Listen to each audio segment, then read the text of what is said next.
नमस्कार, मैं राकेश मोहन सिंह और आप देख रहे हैं नेक्स्ट 9 न्यूज़ पॉलिटिकल बाइट। आप सभी का मैं स्वागत करता हूं आपके अपने खास कार्यक्रम में। आज बात करेंगे अरविंद केजरीवाल और एलजी की। अरविंद केजरीवाल और एलजी में फिर से ठन गई है और वापस से मुद्दा शराब नीति नहीं है, इस बार मुद्दा एकदम नया है।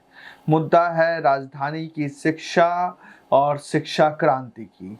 अरविंद केजरीवाल दर्शकों जब आए थे दिल्ली की सत्ता में या आ रहे थे या उसकी प्रक्रिया के लिए प्रयासरत थे, तो वह ये कहते थे कि भाई साहब देखिए, आप हमें वोट दीजिए, हम आपके बच्चों की शिक्षा में सुधार कर देंगे, हम आपके बच्चों को बेहतर शिक्षा देंगे, बेहतर स्वास्थ्य देंगे और ऐसा ऐसा स्कूल ऑफ इंफ्रास्ट्रक्चर देंगे कि आपके बच्चे प्राइवेट स्कूल के बच्चों को भी मात दे देंगे, ये कहना था। लेकिन अब ऐसा लग रहा है कि अरविंद केजरीवाल की ये बात भी कमोबेश झूठ का पुलिंदा ही थी।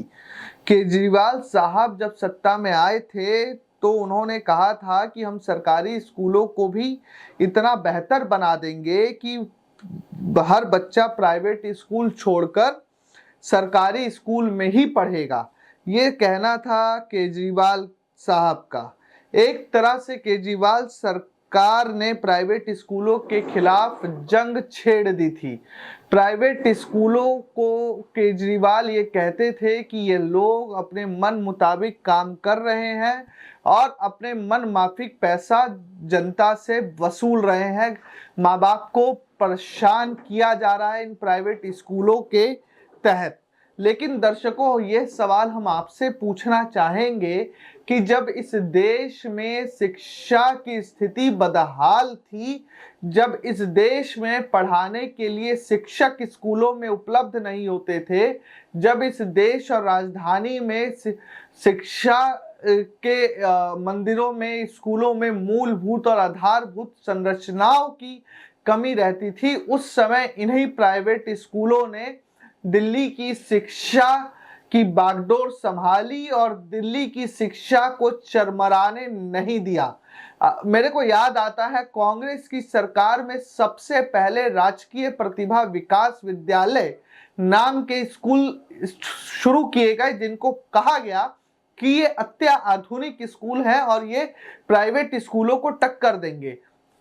उन स्कूलों को मैंने भी देखा है, वाकई उन स्कूलों में स्विमिंग पूल से लेकर स्मार्ट क्लासेस तक सभी चीजें थी। उसी मॉडल को अब अरविंद केजरीवाल साहब ने भी आगे बढ़ाया। लेकिन हमें भूलना नहीं चाहिए कि स्कूली शिक्षा में नए नए तकनीकों और उन्हें आधुनिक बनाने की पहल या नींव कहीं ना कहीं प्राइवेट स्कूलों ने ही शुरू की।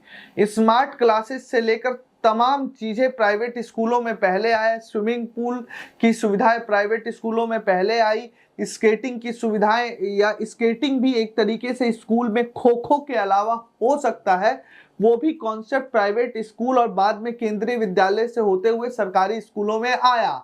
घुड़सवारी, तमाम ऐसे खेल हैं जो सरकारी स्कूल सोचते भी नहीं थे, वो प्राइवेट स्कूलों ने अपने यहाँ इंट्रोड्यूस किया। तो हम क्यों किसी ऐसी संस्था को गाली दे रहे हैं या ऐसी संस्था को बदनाम करने की कोशिश में लगे हैं कि जिसने शिक्षा में क्या आधुनिकता हो सकती है इसके पैमाने तय किए।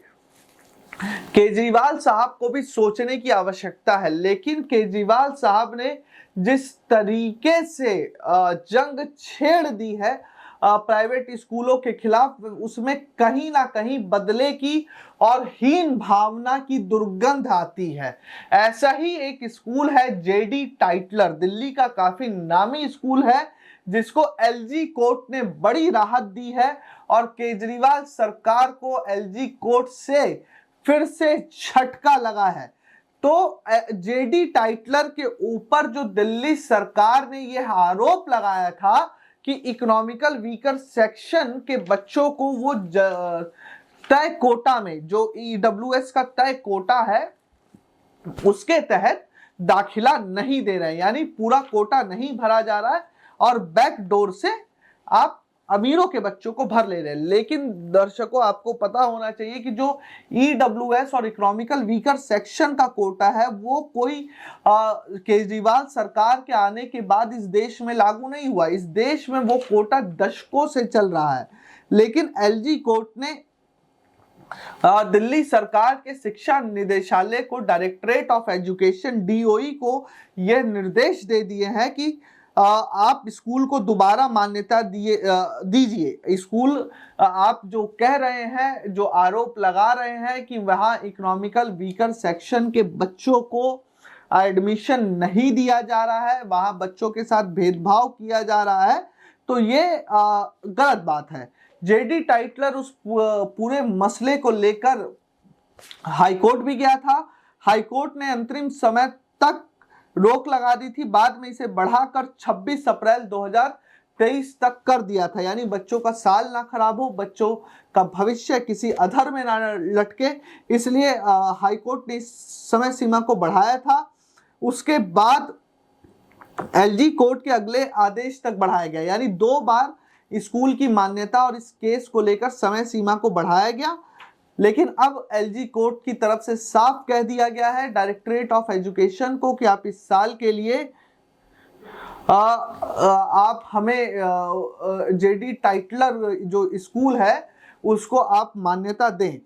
और जो आप इकोनॉमिकल वीकर सेक्शन वाला मसले पर आरोप लगा रहे हैं वो ईडब्ल्यूएस का जो मसला है एकदम गलत है और ऐसा बिल्कुल नहीं है, स्कूल की जांच में पाया नहीं गया। जिसके बाद जेडी टाइटलर स्कूल की तरफ से भी कहा गया है कि हमारे पास जो बच्चों का भविष्य है वह सुरक्षित हाथों में है और हम बच्चों के भविष्य के साथ किसी भी तरह का खिलवाड़ करने के लिए उत्सुक नहीं है। अब अरविंद केजरीवाल साहब को यह बताने की जरूरत है कि आखिर क्यों और किन कारणों की वजह से अरविंद केजरीवाल ने इस तरह का कदम उठाया या उनके दिल्ली सरकार के शिक्षा मंत्रालय ने। क्या प्राइवेट स्कूलों की वो कोई भी किसी भी तरह की एक जवाबदेही या अपनी एक योग्यता या संलिप्तता शिक्षा को बेहतर बनाने में नहीं समझते हैं? क्या प्राइवेट स्कूलों ने इस देश की शिक्षा प्रणाली में किसी तरह का योगदान नहीं दिया है? यह बात केजरीवाल सरकार को दिल्ली राज्य की जनता के सामने साफ करना चाहिए। और दिल्ली की जनता यानी आप लोग क्या सोचते हैं प्राइवेट स्कूलों के बारे में, हमें आप जरूर लिख भेजें। देश और दुनिया की तमाम खबरों के लिए देखते रहिए नेक्स्ट 9 न्यूज़ पॉलिटिकल बाइट। धन्यवाद।